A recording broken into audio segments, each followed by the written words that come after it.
What is up, ladies and gents? Welcome back to the channel. I am your host, Jano, and you've got a very special unboxing video today, courtesy of Santa.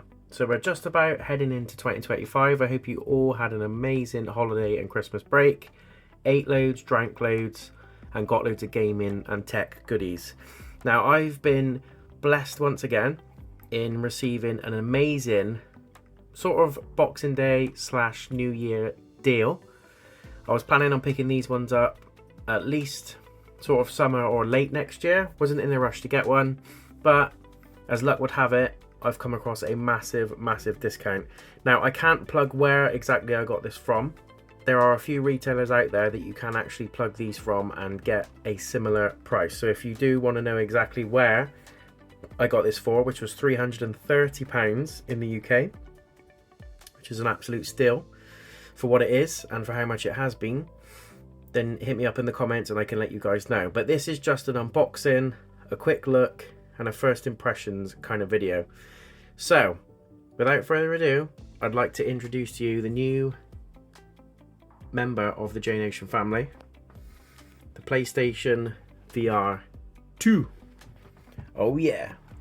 So as I said, I was looking to pick this one up early doors, probably next year, or even sort of mid to late next year.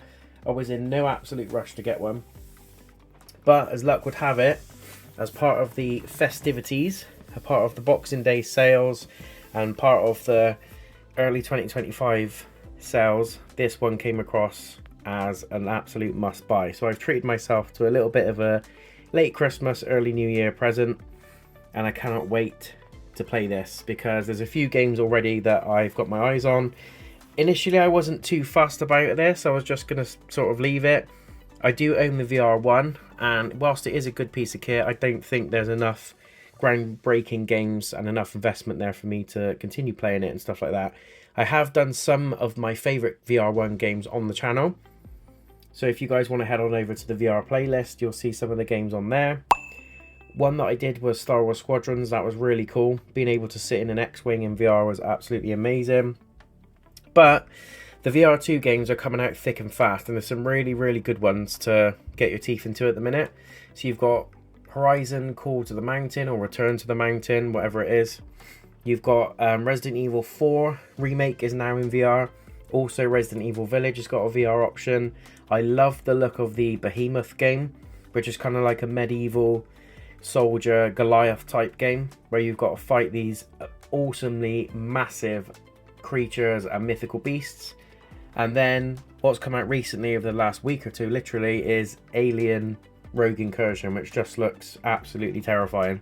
And that's actually going to be the first game that I am going to take this little baby on a spin for. Mad, yes, but I want to try it. I've seen it done on a few other YouTube channels and a few other places, and it looks amazing. So I'm absolutely going to be taking that one for a spin. But as you can see from the box, you've got 4K HDR visuals, 110 field of view, VR2 Sense technology. You've got 3D audio, Tempest audio built into the little headphone things that come with this. Thrilling new worlds and a very quick setup. Now, what I love about this is you don't need multiple cables. So on the very first VR, you had to have one cable for the headset. You had to have another cable for the adapter, you had to have another cable for the controllers, there was a power jump cable socket and something else, and it just went on and on and on and on, and I was like, when is this going to end? But with this one, you've literally just got one straight lead, one straight cable straight into the PlayStation. Now, what is a little bit disappointing is if you own a VR1 or VR1 games, you will not be able to play these on this. This is a completely different piece of technology, completely different piece of tech, and unfortunately you won't be able to play VR1 games on this, so you have to still own your VR1 to play them. So in the box, this is purely for VR2 stuff. VR2, VR2, VR1, VR1. It's as simple as that. You've got a USB-C cable there. This is the headphones that come with it. So they're kind of like in-ear earbuds. You've got over the ear, they can go around the back of your head as well, or around the front of your face. You've also got different sizes there for smaller and bigger ear holes. The instruction manual, stay safe, make sure that nobody under the age of 12 is playing this, because there's a minimum age requirement. If you do put your kids on this, you're nutty, because it can cause all sorts of issues, seizures, eye problems, so it's not worth it. So make sure that you guys are at the right age to be playing this.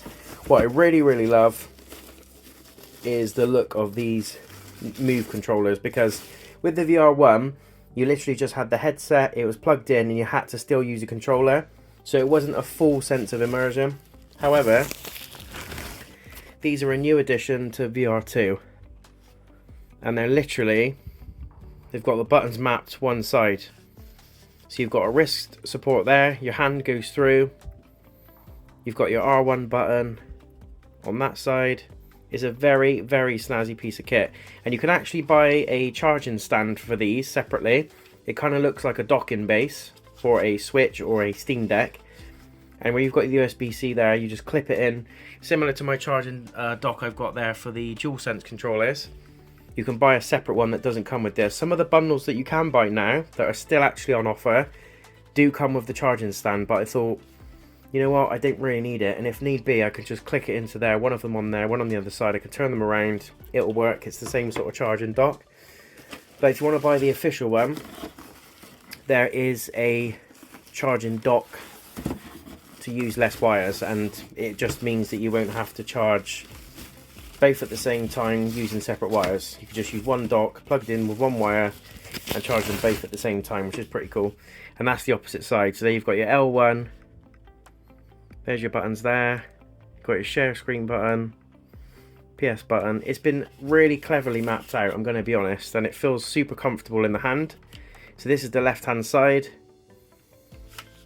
You've got your trigger on the back, and straight away you can feel that this is the adaptive triggers as well, guys. So it's exactly the same as what you get on the PS5 DualSense controllers, which you would expect.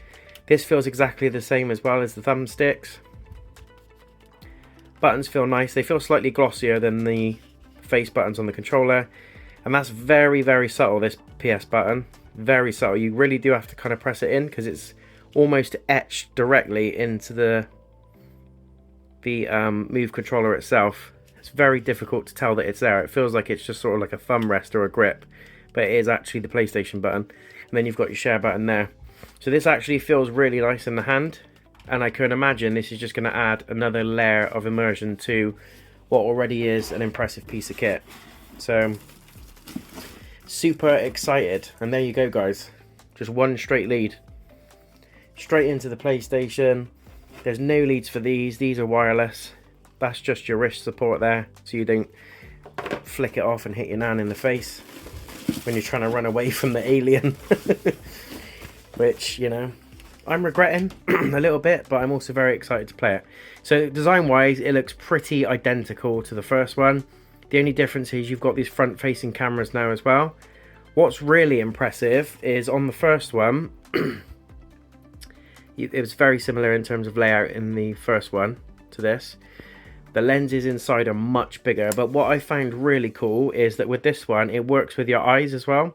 So not only does it work with your head movement and your tilting and stuff like that, it actually, these are eye cameras. So when you're blinking and you're looking to the left or looking to the right, the game actually maps that.